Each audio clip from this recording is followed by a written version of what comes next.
Good evening, ladies and gentlemen. Coming to you live from our comfy couch here on the outskirts of the internet. This is the Gaming Saloon Reviews for September 8th, 2019. With your host, Peacemaker2448 and Rampant Epsilon. Hi. We are almost done with those.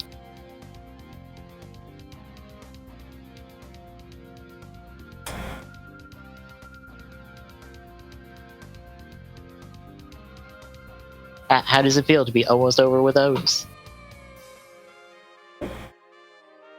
I feel like... I almost feel like it shouldn't end. Because it's been that good? Yeah. I can't disagree with that.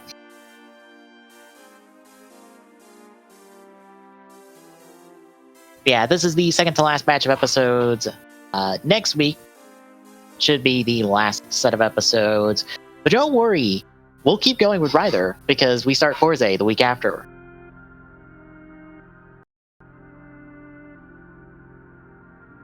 Are you excited to hop into Forza? A little bit, yeah. I feel like that'll probably change as we start watching. Forza's good. Yeah, I wasn't meaning for the worst. I was meaning for the better. I know some people don't like Forza, and I kind of look at them and go, Forza's not terrible. Granted, I'm sure those same people look at me when I say Geo is a terrible show. Very possible, yeah. Because I was watching a talk somebody did of Geo, and pointed out that, you know, all the underlying material of Geo is fine. It's just the show really doesn't do anything with it for a long time. And also, all of the anniversary stuff is kind of bad in places.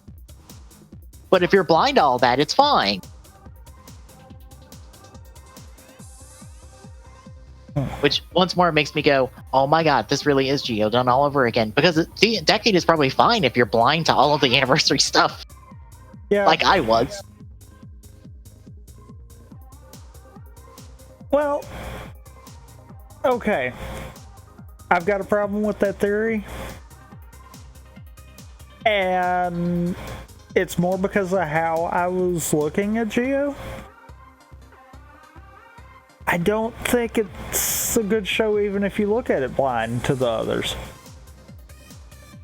And I say that because Geo in of itself has a problem.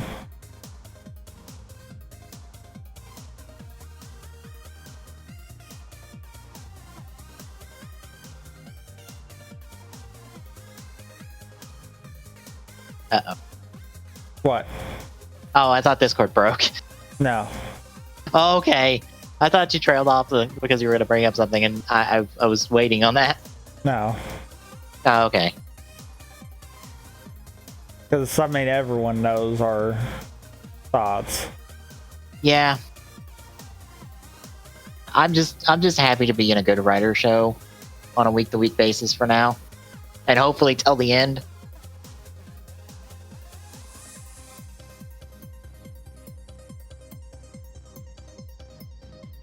But shall we talk this week's O's?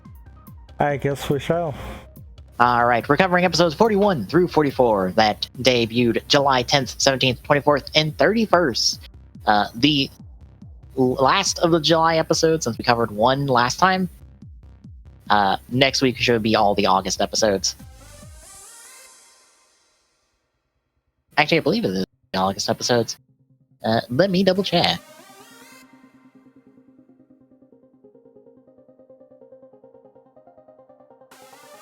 Yes, it is all the August episodes.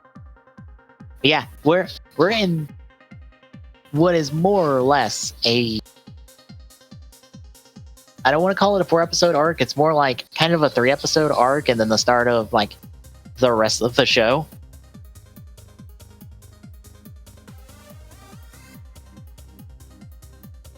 Very true. Any thoughts going in?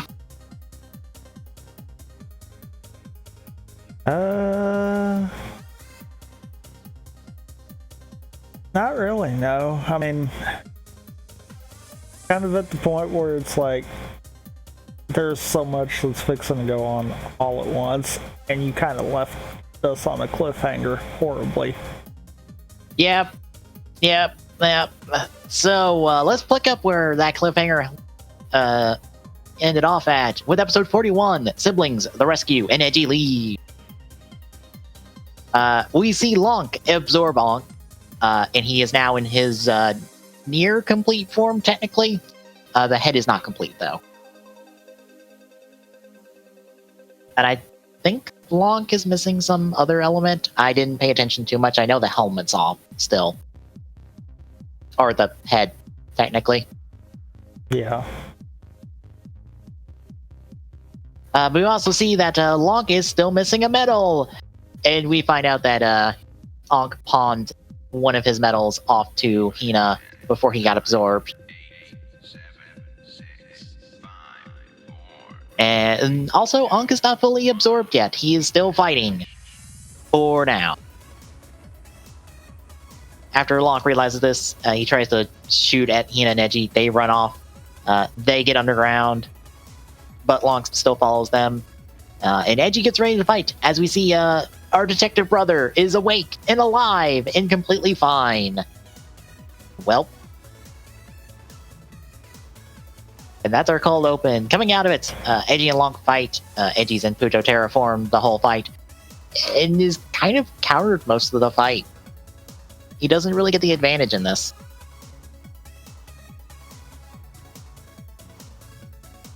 But Lonk ends up running because he is fighting with one arm after a while, because Onk says, "No, you're not fighting with this arm, fuck off."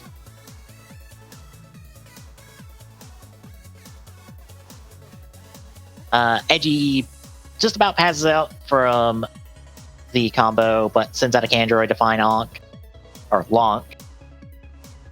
This is where we're informed that the medal that the two have at the moment is not Onk's core consciousness medal. It is just a regular Taka medal.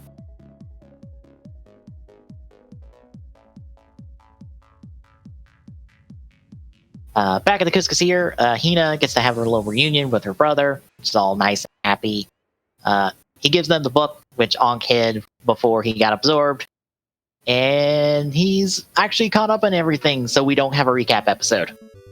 Which is honestly really good. Ryder? I'm trying to think if Ryder ever does recap episodes. Or clip show. Yeah, I don't think Ryder really does clip show episodes. I can't think of one offhand. I think you're right on that, actually. It's only Sentai that does clip show episodes, I think. And I'm just like, wow, does Sentai not get as much budget as Ryder since they have to do this? Probably.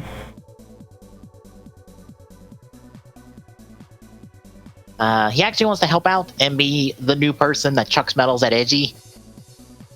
Unfortunately, he will not be as stylish with as he is with Onk, even though it's the exact same actor. Yeah. And also, weirdly enough, technically he's wearing a wig, I believe, when I was reading notes on the wiki.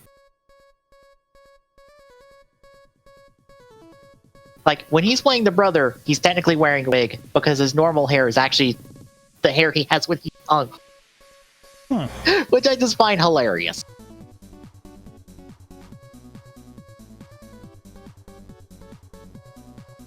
The trio head out to do some practice. It goes as bad as well as you expect. Shenanigans ensue for a little bit until they get the hang of it. We get some random combos for funsies. I don't know why they're here, but they're here. I guess it's to kill a little bit of time.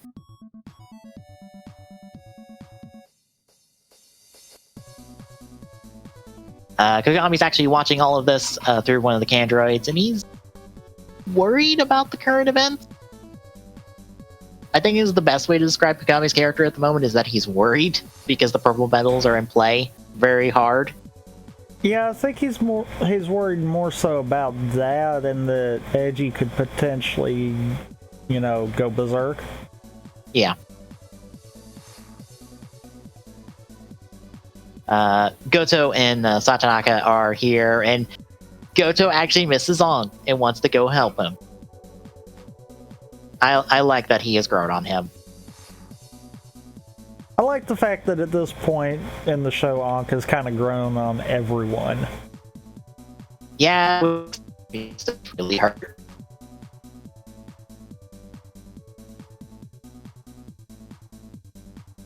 I find that he is supposed to become very, especially he uses that he just for crap at me right now. You are super robotic. I see that. 1 second. 1 second, because I don't think it's just you.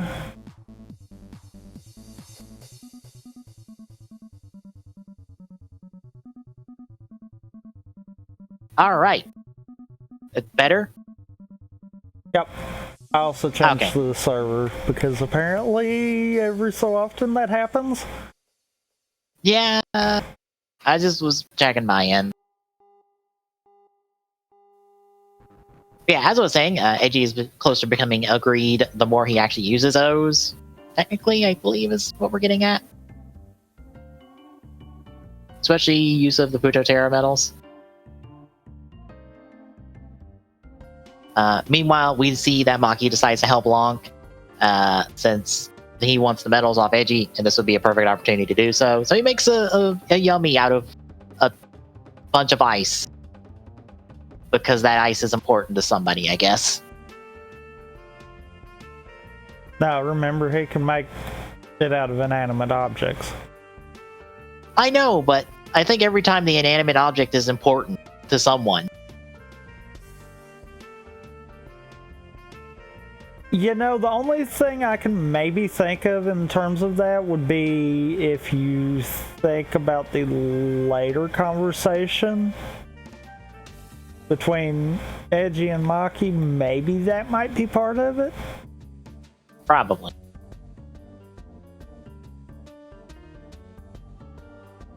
Like, we'll get to that later, but that might be the reason for it. Mm-hmm.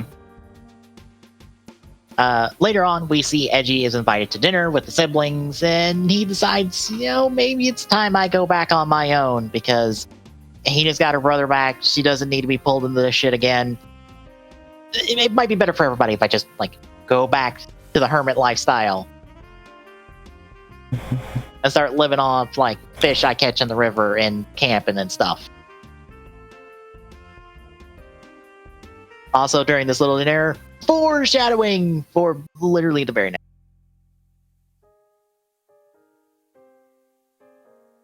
And also, a thing that if you've been paying attention really hard for the entire series, you kind of have maybe picked up on this, potentially.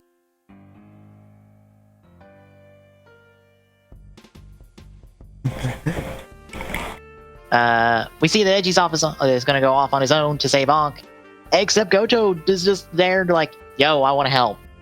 And he's on board, so the two of them head off to go save the day. They end up being sort of intercepted by a dinosaur yummy, a Kilosaurus, I believe, technically. So the unicorn yummy just continues to be the oddball yummy of all the purple core ones. Yeah. Yeah. And I don't get that. Neither do I. Because, I would have probably got it if it was a case of, if it was just a bunch of different mythical creatures kind of concept. Yeah. Except for dinosaurs aren't mythical creatures. No. It's way to go.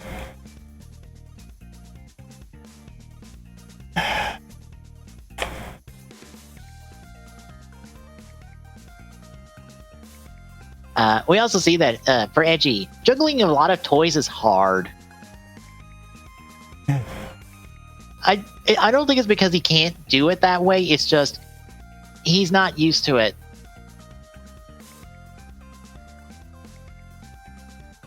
Very true. Because remember, we're 40 plus episodes into the show at this point, and Edgy has never had to really do this at all. I feel like though the problem more so comes down to the fact of he's never had to think of which metals to use. It's always just been Onk's like, here, these will work. And now Edgy's like, Well, it also doesn't help that, like, he's doesn't really have the metals outside of, like, La Tirata, kind of, to deal with this Yummy.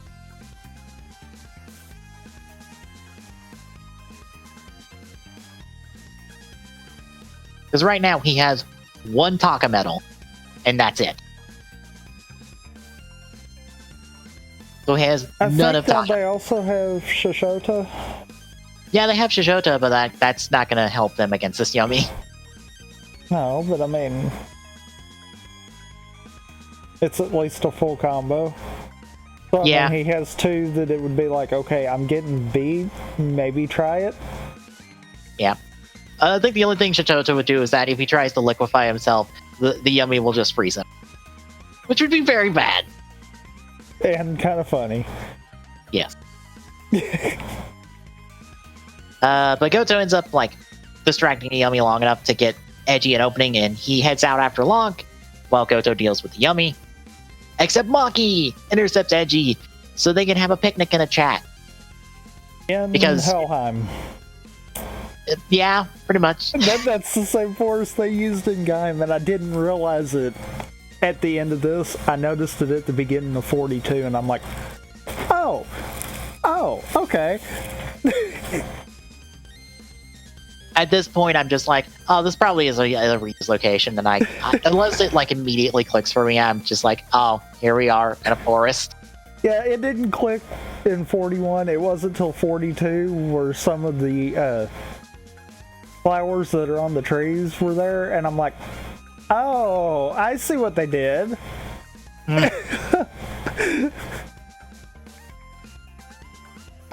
That's in 41. Picking up with 42, Ice, Greedification, and Broken Wing. Goto ends up getting froze halfway up by the Yummy, but he knows Satanaga too well, so he's like, oh no, my boss is about to show up, and then Satanaga shows up, shoots the Yummy, and the two of them manage to run it off. And I love the fact that is exactly his line too. About his boss fixing to show up. It's like, yep. That's practically our cold open. Coming out of it, Maki, I guess, just deciding to use the purple core metals to pacify Edgy long enough so he can like just monologue to him. I don't know why he wants to, but he does.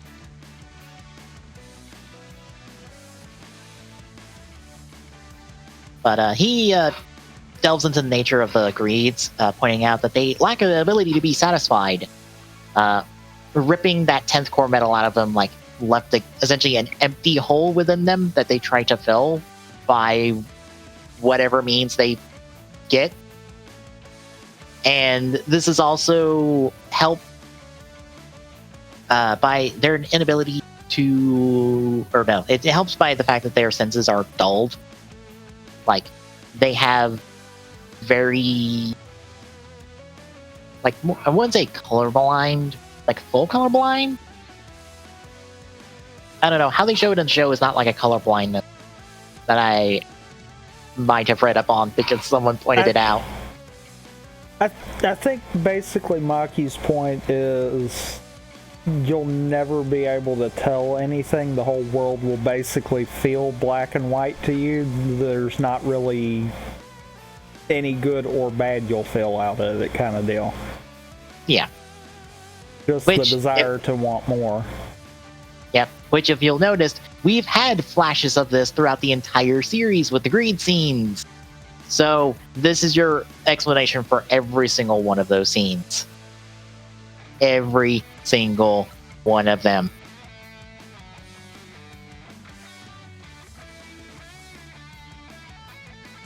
And I find it funny, too, that this is the point where Edgy kind of starts piecing together different little quirks about Ankh. And it's Yeah. like, oh, okay, that makes sense. Yeah, this hole in their being could very well consume the world, which Maki wants, because he wants one of the greeds to consume the world, and then he will kill that greed, leaving him the last person alive, and he gets his beautiful end. I don't know what he does after that point. He never elaborates on it. Yeah. And I assume that's kind of one of those. It's like, okay, so basically you want the greed to destroy everything so you can be the only person around. Sure, that makes sense. I presume he goes off and dies after he accomplishes everything, so then he gets his end.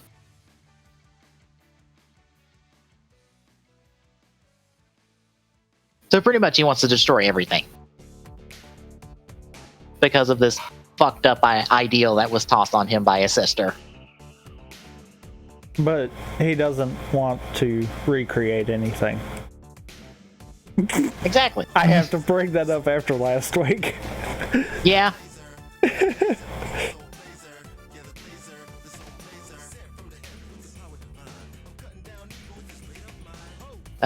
Edgy ends up he does not want any of this because I do not want to blow up the world.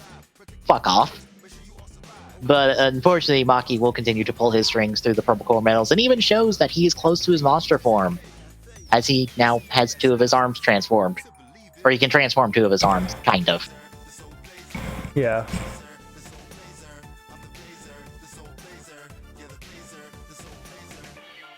Kozo and Sakanaka have been quietly watching this the entire time, planning for a way to grab Edgy and run. And they do that, leaving Maki with his busted picnic to meme. Because I guarantee you that they did that to. Oh, yeah. Kagami is informed of this entire revelation later, and he ponders his next move over wine. Because he elaborates a little bit more on the container stuff. Meanwhile, Hina's informed of this as well, which, everyone's worried about Edgy now, since, he's just going to keep going to try to be a hero and not worry about his condition. Because that's how Edgy is. Yep. But back with Green for a little bit, we see that Lonk wants more power. He's planning to take the Pro Core medals, which Maki is going to help by sending Yumi to go cause a scene. We also see his transformation to his greed form in Shadow.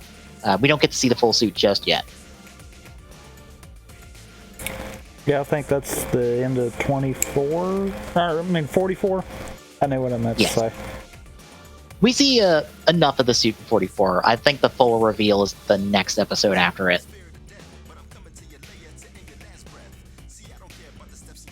But at a plaza, the Yummy ends up freezing people in place and demands them to cry out for O's to save them, even though most of these people are like, "What is that?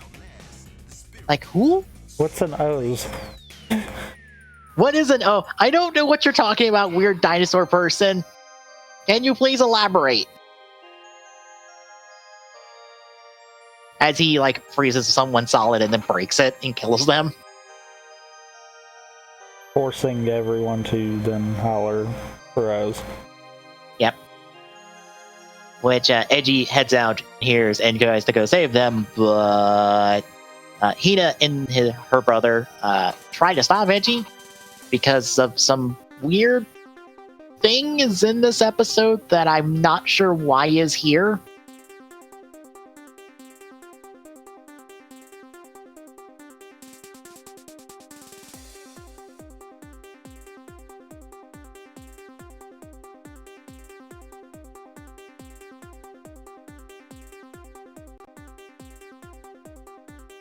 Did you get any of this? Because I'm confused on why this is here, because this feels like kind of out of left field. The only thing I can think is maybe they think that if he's not fighting anymore, then it'll stop it, but that's not how that works. No. Also, it's not like these people are crying out selfishly. They're fucking frozen in ice. What do you expect them to do? And they're pretty much told either do this or you will die. That's not really selfish. No.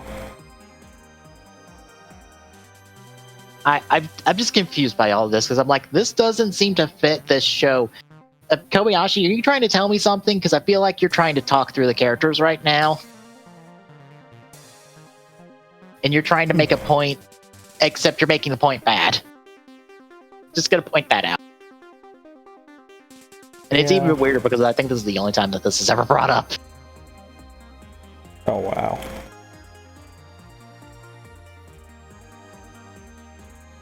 Anyway, skipping over all of that relevant material, because, like, yeah, that all happens. It feels odd and out of place. Goto ends up going ahead of Edgy and manages to pull the Yummy away and tries to fight it, and it is failing. But Edgy does arrive in La Tirata and frees everybody before he has a showdown with Lonk for one last time. Spoilers, this will be the last time they fight. He goes Puto Terra, as that's the only way to save Ankh now. And I feel like he knows, like, I have to do this. But they find it out as Goto just barely beats the Yummy by just grabbing hold of it, pulling out the breast cannon, and just shooting him full, like, point blank.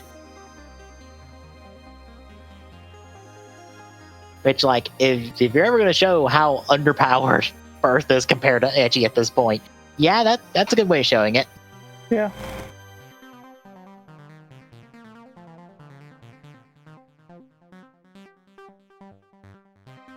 Edgy ends up taking to the sky, or Edgy and Lonk end up taking to the sky, which is where Edgy finally gets the advantage by literally, like, breaking Lonk's wings and making him just fall to the ground.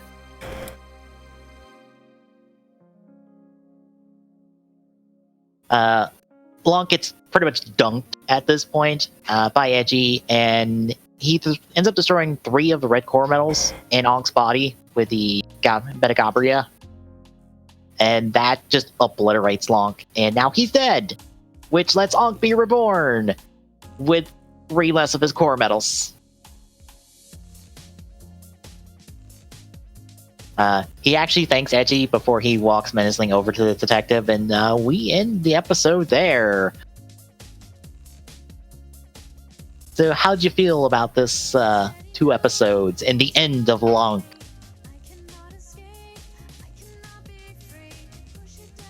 I kind of feel like that's exactly how it felt like it was going to get played out. Right there. Yeah. Especially when Edgy just decides, fuck it, let go, give in, let's see what happens. Yeah.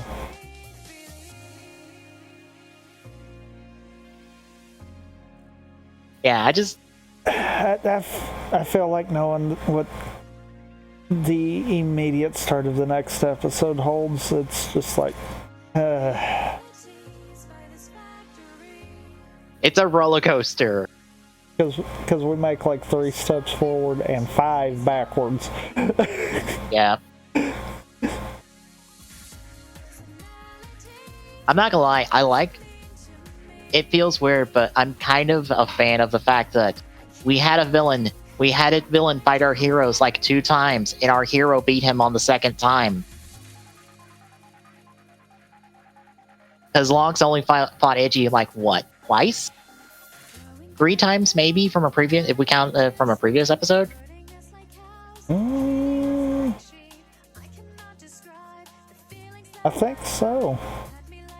Because like, most they haven't of the fought that time many. it's either he comes in to bail the others out, or he's just standing there menacingly. Yeah. I think the only other time I can think of is he was fighting with Kazari for 1 episode. And that's the 3rd time I can think of. Well, Like, okay. The debut fight, though, too. yeah. Granted, that was more of a debut curb stomp, but still. Yeah, but again, like, we don't have that many fights. When we have a big fight, we do it, Lonk ends up dead, and we move on. I can't help but be a fan of this, considering the last couple shows of Rider, where we have a villain that refuses to fucking die. Yeah. It's like, oh look, we killed our villain. We're done. We move on to the other villain. And what's bad is we have to skip over Geo because, yeah. Geo didn't have that, except it had the other problem of it had a villain villain be our final villain that I didn't give two shits about. Literally the most boring villain possible. I actually don't even feel like it can be classified as that. I feel like it is we shoehorned a neutral character to be villain. Yeah. Like, and that's probably even worse of a problem. If he was a villain the entire time, it would be a little more, oh, well, okay. But, yeah.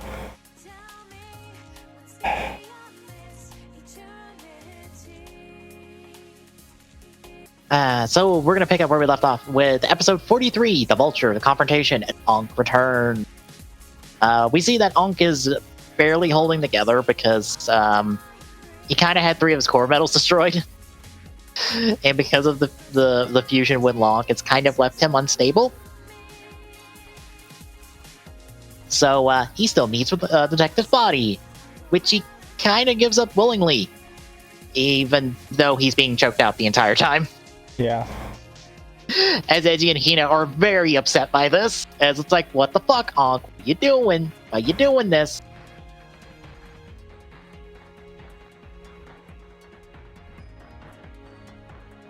So Ankh has the brother again, but this time, when Ankh decides to be all threatening and stuff, Edgy answers back with his grief powers going, Ankh, I will fucking murder you, knock it the fuck off. Which I'm like, holy shit. If you forgot about how much Edgy just wanted to obliterate Maki in one episode, you got reminded that Edgy gives no fucks when he is pushed into a corner.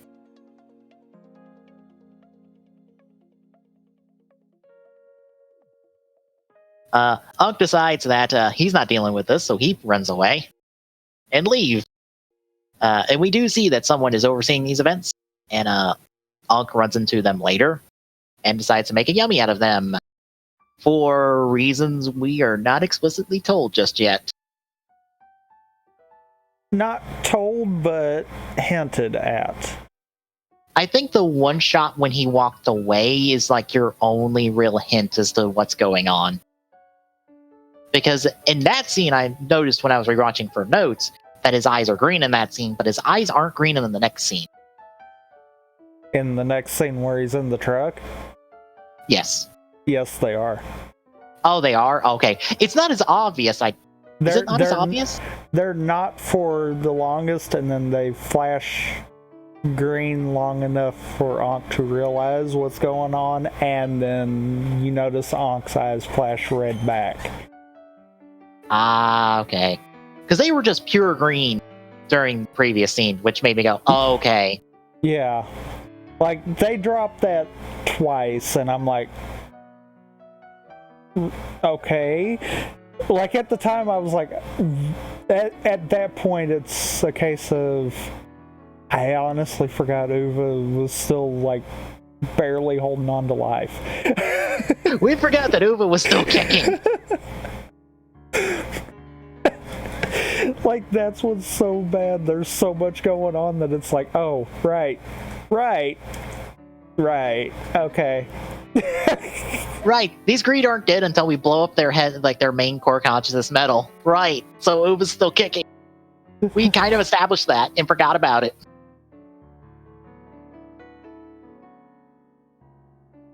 Anyway, that's Yeah. our cold open coming out of it.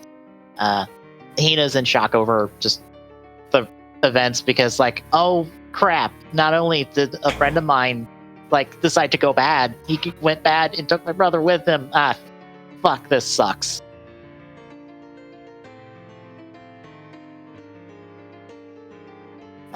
Meanwhile, Edgy and Goto try to suss out Ank's motives since he lacks the ability to be complete now, unlike the other greed, which means that Ankh might be just pulling a desperation play now.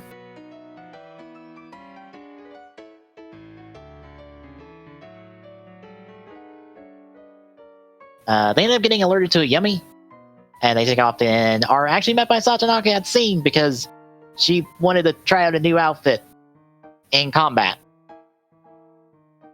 Which is immensely funny because I think, isn't this the only time she's on time?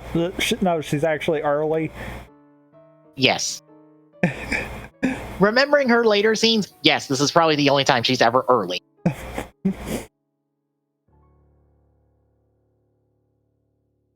Also, by the way, Edgy lost the last Taka medal in the previous episode, so he literally cannot go Tatsuba anymore. Yeah, and I believe his go-to is Lion Tora Cheetah now. Or Baba, I mean, not Cheetah. Yeah, he goes La Toba. Which I just look at that and go, has there been any series where we had a main writer be incapable of going their base form late into the show?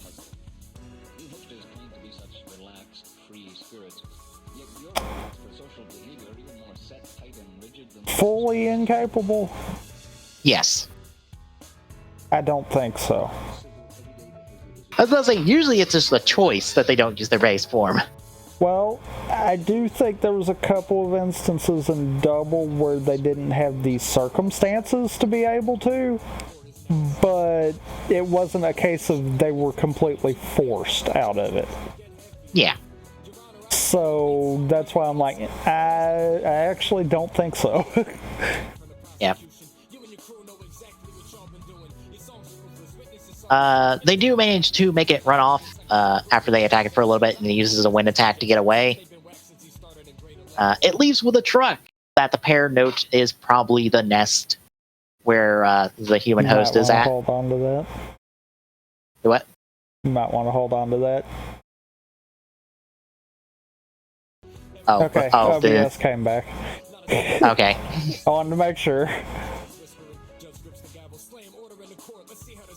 So yeah. Our technically it's a vulture. Which I haven't really made a big note of what all the Yummy are based off of. It's just they are based off of the animal that that whatever greed is using is in the same class. So I don't think that's okay. If Date was here, it'd be a chicken. Yeah. I think it's only ever important for the one time it's made use as a joke. Except this one might be thematic since it's a vulture and we're bringing Uva back with this. Spoilers. Maybe? Yeah. But yeah, with leaving with the truck, they know when to look out for the truck now. Meanwhile, Maki is met by Ankh, who wants a bit of a chat with him about the situation. Since Ankh is kind of turning heel. I'm going to put that in quotation, because I don't think it's a full heel turn.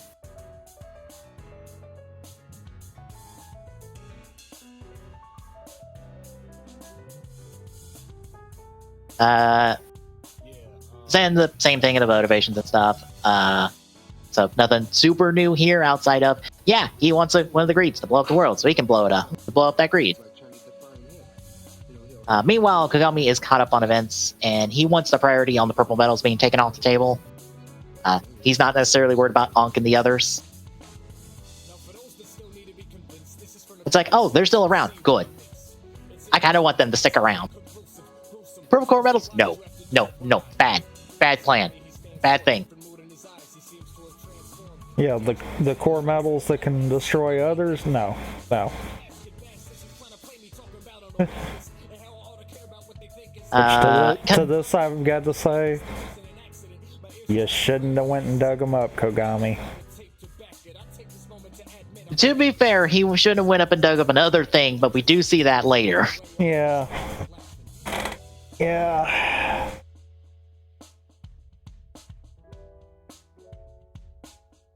Checking with Edgy real quick, we see that he is starting his transformation into a greed, temporarily, mind you, because we see one of his arms change.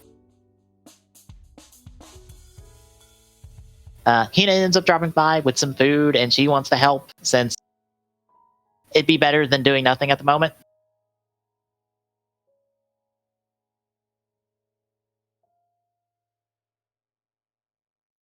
Checking in with Ankh, we see him overseeing his Yummy while he's still plotting his next move. The next day, Yummy attacks, and again, our riders are there to fight it off. And this time, they have a plan. They ended up countering the wind attack with a combination of, I forget the head, but I know it's the gorilla arms and Kako legs? Might be the lion head.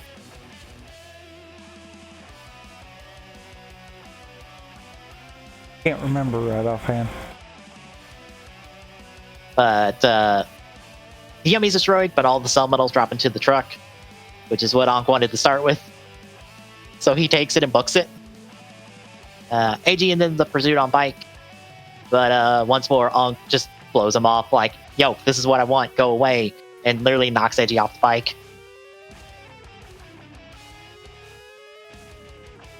We see that Uva was actually possessing the guy the entire time, but his core metal being just stuck on him. And Uva is revived with the cell metals. So now just has someone who owes him a favor. Hina catches up with Edgy and Goto. They go to patch him up, since Ankh might be a bit lost to them right now, considering these actions. And we end the episode with Ankh and Uva dropping by the mansion, and they're here to recruit the other greed to whatever plan Ankh has. That I think is technically separate than Maki's plan. Probably. Which takes us to our last episode of this batch. Episode 44, Everyone Together, The Perfect Resurrection, and Your Greed.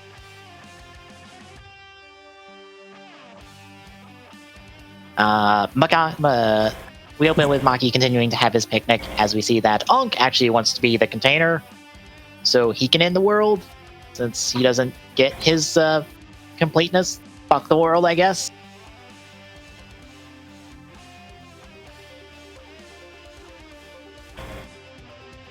We see the Greed are not very trusting of Ankh, especially Kazari, who decides he wants to duke it out with Ankh, because fuck that asshole. I don't like you.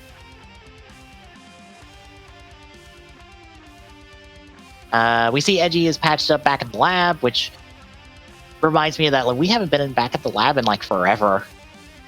Yeah, I know. Kind of weird. Yeah. But when Hina wants like more information on this, Kagami happily pops up on screen like, I can tell you more information. I know more than what you know. Let me tell you more. God damn it. That's our cold open. Coming out of it, in the basement of movie and show props, including the giant medal that all the other medals were put in for last week's episode of O's Wonderful, and also a flashback scene with the Burakawani medals that I believe is also present in O's Wonderful.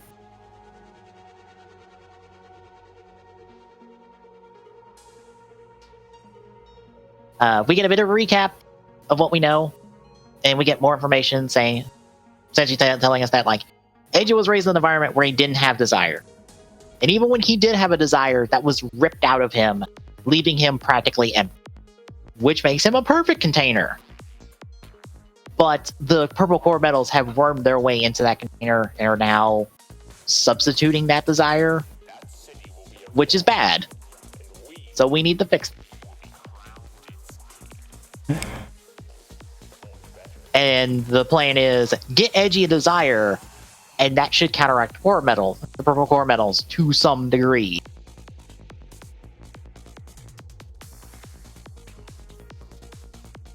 Meanwhile, Uva... You know, though, to this I'm gonna say, I feel like that seems kind of weird, because haven't we established that Edgy technically does have a desire? He does, but it may not be strong enough to counteract the core metals. I mean, that's one of those that I'm like, yeah, he had a desire going into his past events, but now he has a new desire that replaced it, I thought, and then we come here and it's like, oh, nope, he don't again. It's like, I think it's because the desire does nothing for him. So then they're not technically looking for a desire to neutralize the core metals, they're looking for selfishness. Yes. Edgy needs to be a bit more selfish. Meaning that'll never happen. Yeah. That's the problem, is that Edgy lacks any type of being selfish about anything. Which, being selfish is not a bad thing. It's being selfish, and that selfishness hurting other people is when it's a problem. Edgy has no selfishness, which the purple core metals are feeding off of.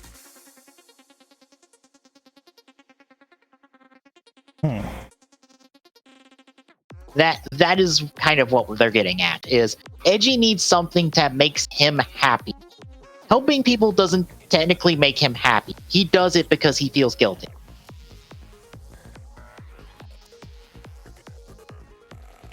But, okay. Okay. Using that same logic, though, wouldn't the purple core metals not do anything to Maki, since he does have a desire to end the world?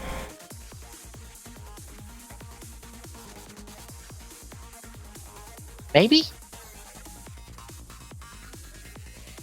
Crap. Like, I just got to thinking about that. The show actually might have just made a mistake there. Yeah. Because Maki's desire is to see the end of the world. Meaning he's wanting that to be caused, not necessarily by him, but he wants to be able to witness that. Yeah. So he does have a desire. And the purple cores are feeding off of that, so... It doesn't help that all these concepts are a bit nebulous. That's probably not helping. This is that a lot of this is a very nebulous thing. Yeah. Yeah. Which I'm not sure how you fix that. I don't think you actually could.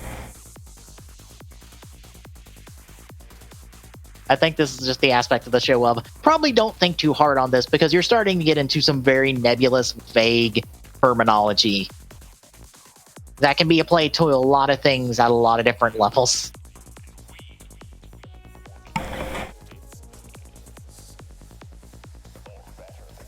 True. Yeah. Back to the episode.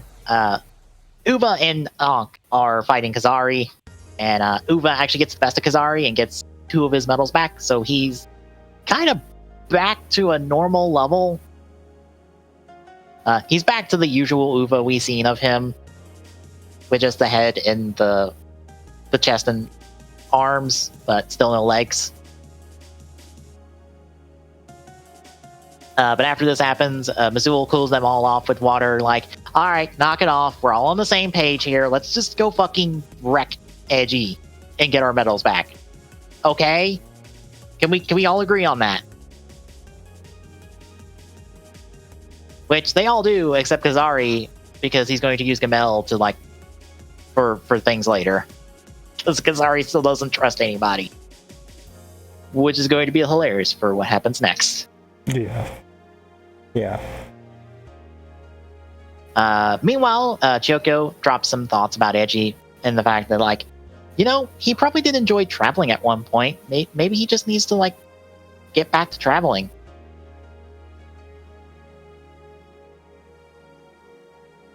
But this leads into just a montage of Hina and Goto trying to help Edgy find something to be selfish about, something to be happy with that isn't saving people, because that's not working.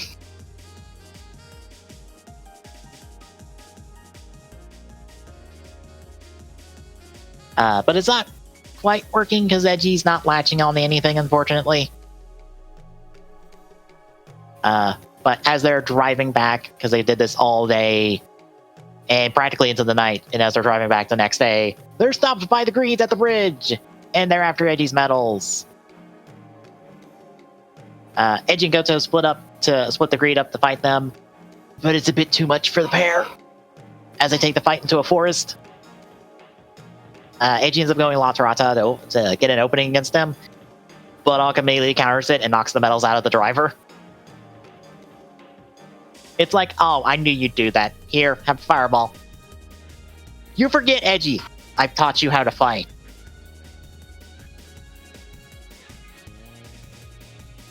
Hina drops by and takes the medals and will not give them to Ankh no matter how threatening it gets. Which, I think it's very telling that the brother doesn't do anything in this scene. Which tells me that Ankh is full heal at the moment. Yeah. And I'm also of the mindset that, oh, that whole, like, mind share thing went both ways for you. You've got a better feel of Ankh's internal thoughts than anyone else in the show. You know he's probably not going to not going to actually hurt Edgy and Hina. Yeah, because otherwise I would have to think he still can control, because as we saw before, he kind of could. Yeah. And the fact that he's far more conscious at this point, I'm like, okay, yeah, you can. I would feel like he could completely stop Ankh if needed to be. Yep. Edgy knocks Ankh away and tries to take the medals back to go back to La Tirata, but a Kamen distraction by spewing cell medals everywhere cancels the transformation, knocks the medals out again, and Kazari takes them up, and he completely revives. Uh-oh. Oh no, this is bad. Yeah. Goto does his best to get Edgy an opening to transform, which, like, rips the birth armor apart in places, which I have to give, like, credit to the show for. Of like, we don't really see the armors busted up like this ever.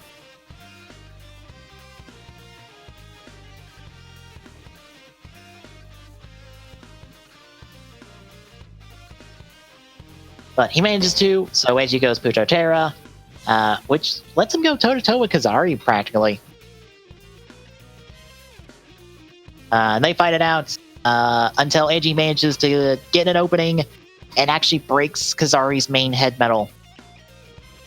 So, yeah, Kazari is close to death. Not quite dead at the moment. He kind of, like, limps away from this fight. But, he's not surviving through the end of this episode. No, not at all. Ankh books it with the rest of the cores, and we end the episode with Kazari being confronted by Maki ripping the rest of the core medals out of Kazari, and we see Kazari just fall apart in the cell medals, and his core head metal shatters. Kazari is dead. The first of our core villains is gone. We only have, like, 4 left now. And coincidentally enough, we have 4 episodes left. Would you care to take a guess on the order in which they die?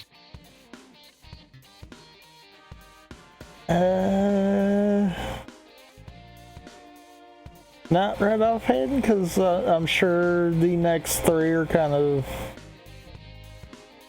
easily able to be interchangeable. Alright. Because I have to feel like Ankh is going to be the last.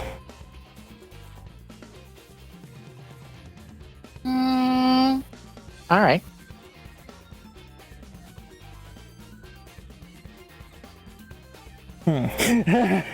So, are you saying that Ankh is final villain?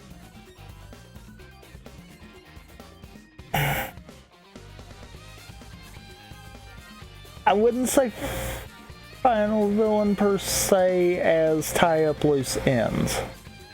Okay.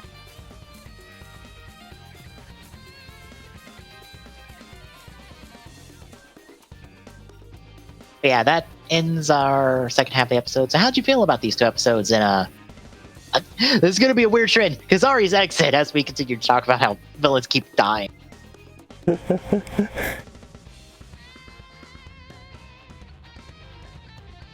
I kind of feel like maybe Putotera's a little bit overpowered. To be fair, this is Putotera combined with Edgy's greed aspect pulling through.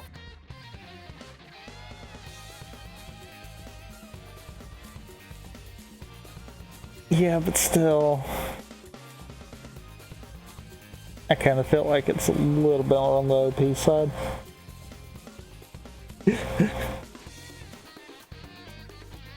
Because the whole show so far has been a case of, if you don't want the greeds to get any more core medals than they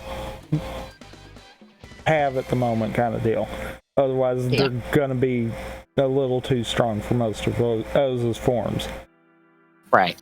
And then we have fully finished Kazari, and it honestly feels like Locke had more of a fighting chance, kind of deal.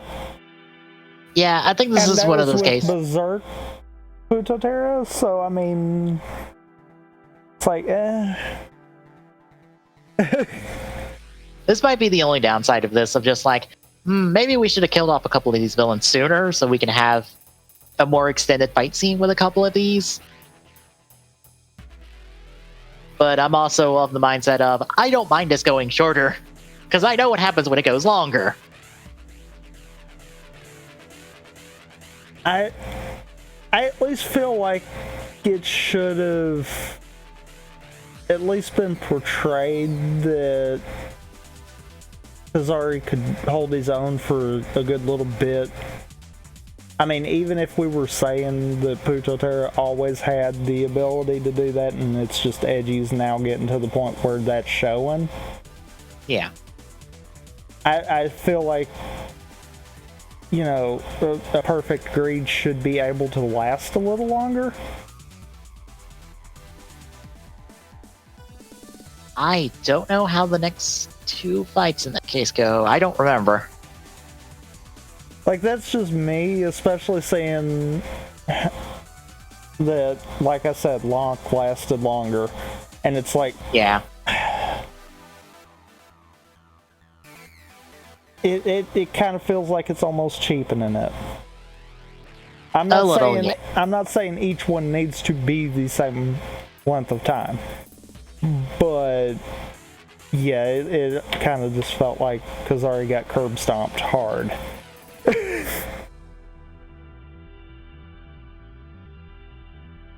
It might be one of those cases of we wanted to show that, like, yeah, Kazari was the one that was scheming and trying to get all of his core medals the entire time, and oh look, he turns out to be the weakest one of the bunch.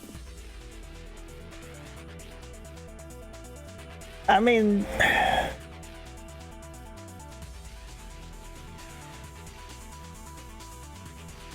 I guess I could see it that way.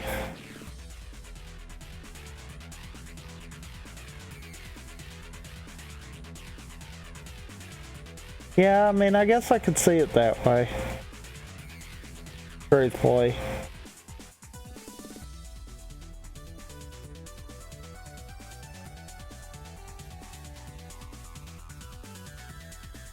Yeah, it's still, O's is still really good. it might just be that, like, we had Kronos around too long in X8, and we had Vol around too long in Build, that I'm like, I'm okay with Kazari taking a quick exit. I'm not saying he should last. Yeah. Truthfully, outside of that episode, I'm just saying that fight scene probably should have had a little more weight behind it. Yeah. Because, to be fair, it felt like that fight scene consisted of Kazari gets all medals, Edgy goes Puto Terra, and that's it. Yeah. The only thing that, like, splitting those two up is him just beating the shit out of Goto for a good solid 5 minutes. Yeah, I mean... I guess that's what's bad. It's like... That's where I'm kind of like, I kind of wish we had a little more fleshing out on that. But, yeah, by no means, no. We did not need drag on villain. We do not need Kazari surviving for the rest of the show and then us kill off the Greeds with, like, quick fire in the final episode. Yeah, not at all. Yeah, that's really it for these 4 episodes. Next week, the final 4 episodes. And technically 47, like the last 2 episodes have a spliced together director's cut version. I might watch all 5 of those then and make notes of the differences, because I think they're distinctly listed differently on the site you're watching on. I don't know, actually. I think I remember seeing that.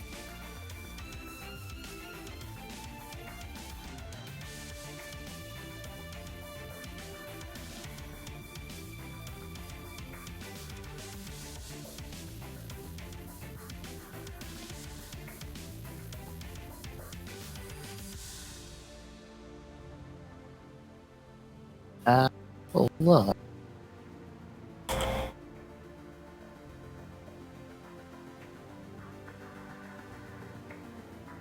I don't think there's that much different with the director's cut version, so it probably won't super matter. Maybe. Maybe. There might just be an extra scene, extra couple. I know we get the same situation in Forza because Cosmic State's debut is the 2-parter there are put together into 2 episodes. Ah.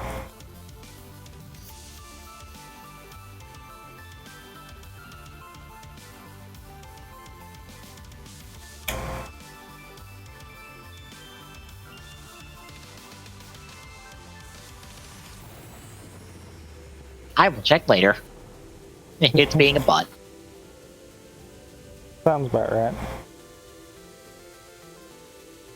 Yeah, next week's that. The week after, we're doing Forza, and the rest of this week is the finale of Yakuza 0, more 3 Houses, back to Minish Cap for once, and whatever we're doing on Saturday. A thing.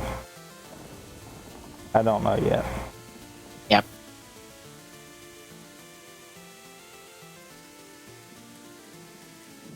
Anyway, that'll do it for me and for Tommy. Good night, everybody. We'll see you sometime this week.